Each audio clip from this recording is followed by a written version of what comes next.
श्रीमद्भगवद्गीता अष्टादशाध्यायो मोक्षयोगो श्लोकं 66 श्रीभगवानुवाच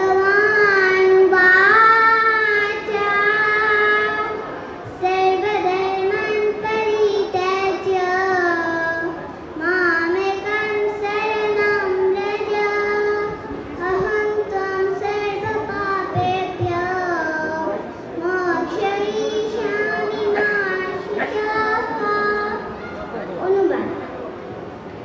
অনুবাদ সব প্রকার ধর্ম পরিত্যাগ করে কেবল আমার শরণাগত হও, আমি তোমাকে সমস্ত পাপ থেকে মুক্ত করব। তুমি শোক করো না। হরে কৃষ্ণ।